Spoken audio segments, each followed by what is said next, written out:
ètò Kárólé la ṣì wà. Exercise èyí tí ọpọ́n sún kàn sí òun ni à ń pè ní push-up. Push-up yìí òun náà ní oríṣiríṣi àǹfààní tí ó ń ṣe lágọ̀ọ́ ara wa. Ó ń ṣiṣẹ́ fún igbáàyà, ó ń ṣiṣẹ́ fún èjìká, ó ń ṣiṣẹ́ fún ẹ̀yìn, ó ń ṣiṣẹ́ fún ikùn, kódà ó tún ṣiṣẹ́ fún ẹsẹ̀ wa. A máa fi bí wọ́n ṣe ń ṣe push-up yìí hàn yín ní àti bẹ̀rẹ̀ títí dé òpin, èyí tí ẹ máa ṣe tí kò ní fi pa yín lára rárá. Ẹ máa bá wa ká lọ.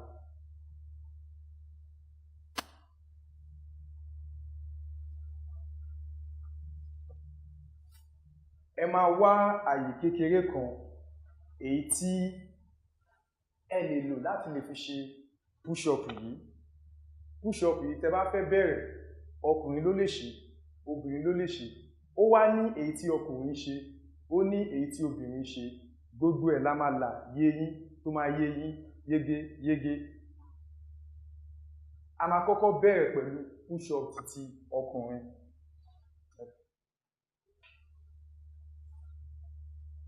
Tí ẹ bá ti gbé ọwọ́ yín sílẹ̀ báyìí, èjìká yín, ọwọ́ yín máa wà ní abẹ́ èjìká yín. Ẹ máa wá ti ẹsẹ̀ yín sẹ́yìn. Tí ẹ bá ti tì sẹ́yìn, ẹ máa tẹ̀ lọlẹ̀ díẹ̀ díẹ̀, ẹ tún tì wá sókè. Bẹ́ẹ̀ ni. Tí ẹ bá ti fẹ́ ṣe, ọwọ́ yín ó ní láti wà lábẹ́ èjìká yín. Bí ẹ bá fi ń ṣe, ikùn yín ó ní láti le kí ẹ bá lè jẹ́ kí gbogbo àwọn iṣan tá à ń ṣiṣẹ́ lé lórí kó bá lè ṣiṣẹ́ dáadáa. Ikùn yín á le. Ẹ má ti ẹ̀yìn lọ sẹ́yìn púpọ̀ jù. Ẹsẹ̀ yín dẹ̀ ní láti dúró gégé. Ẹ wá tì lọ́lẹ̀ díẹ̀. Tẹ́ bá ti wá gbé wá sókè, ìyẹn ení. Ẹ tún ṣe eléyìí. Ẹ máa ṣe lọ bẹ́ẹ̀. Tẹ́ bá ti wá gbé sókè, ìyẹn èjì. Eléyìí tí wọ́n ń ṣe yìí, òun ni wọ́n ń pè ní push-up. Ẹ lè ṣe é ní ẹ̀mẹ́ta lọ́nà mẹ́wàá, èyí tí òyìnbó ń pè ní 3 sets of 10. Ẹ wá lè máa ṣe eléyìí ní ẹ̀mẹ́ta àbí ẹ̀méjì láàrin ọ̀sẹ̀. Tẹ́ bá ń ṣe eléyìí, òun náà máa jẹ́ kí ara jí pépé. Gẹ́gẹ́ bí mo ti sọ tẹ́lẹ̀, igbáàyà yín ó ń ṣiṣẹ́ fún, ẹ̀yìn ó ń ṣiṣẹ́ fún, èjìká ó ń ṣiṣẹ́ fún, ọwọ́, ikùn àti ẹsẹ̀ gbogbo ẹ̀ ló ń ṣiṣẹ́ papọ̀. Ó sì ní àǹfààní púpọ̀ púpọ̀ ní ara wa. Kárólé.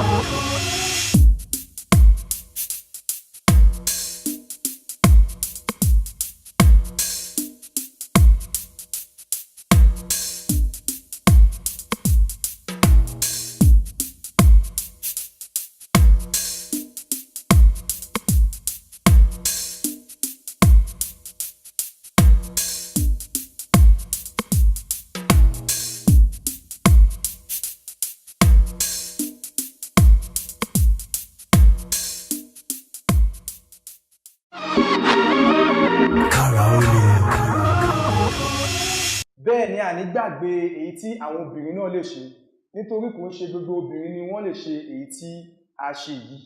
Tí obìnrin bá fẹ́ ṣe títí wọn, bó máa ṣe ṣe òun leléyìí. Ẹ jẹ́ ń ṣe ní ìbá ìfẹ́ bá lè rí mi dáadáa. Àwọn náà máa gbé ọwọ́ wọn báyìí, á wà ní abẹ́ èjìká. Àmọ́ àwọn náà mú ọwọ́ wọn báyìí, á wà ní abẹ́ èjìká. Àmọ́ orúnkún wọn ó máa wà ní ilẹ̀ńlẹ̀, nítorí pé wọn ò lè gbé ara wọn sókè báyìí bí tọkùnrin. Torúnkún wọn bá ti wà nílẹ̀, wọ́n á wá rọra máa tì díẹ̀ síwájú, wọ́n á dẹ̀ gbé sókè padà. Ìyẹn ení. Báwọn obìnrin ṣe lè ṣe títí wọn nìyẹn. Tó bá ń ṣe léyìí, apá wọn, ẹ̀yìn wọn, ikùn wọn, gbogbo ẹ̀ ló ń ṣiṣẹ́ fún papọ̀. Ẹ máa rí àwọn obìnrin míì tí apá wọn máa ṣàn wálẹ̀ báyìí. Tí wọ́n bá ń ṣe léyìí, gbogbo orú ẹ̀ kò ní wáyé mọ́. Ẹ jẹ́ ká ṣe fún yín bí ẹ̀mẹ́wàá kó bá lè yé yín dáadáa. À á kọ́kọ́ ṣe tọkùnrin náà, a wá fàbọ̀ sí tobìnrin. Ọwọ́ yín máa wà báyìí. Ẹsẹ̀ yín á lọ sẹ́yìn.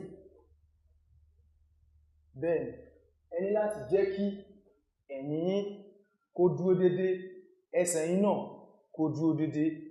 Ẹ máa wo iwájú yín báyìí. a máa ṣe 10 péré.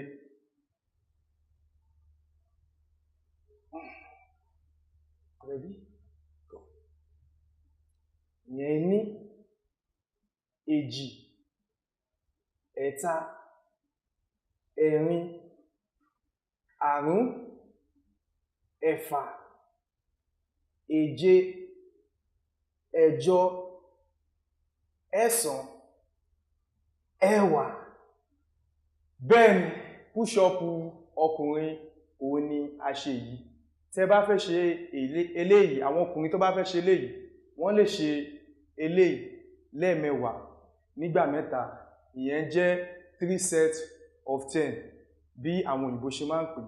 Wọ́n lè wá ṣe ní ẹ̀mẹ́ta láàrin ọ̀sẹ̀, wọ́n lè ṣe ní ẹ̀mejì láàrin ọ̀sẹ̀ gẹ́gẹ́ bí àwọn tó ṣẹ̀ṣẹ̀ bẹ̀rẹ̀ exercise.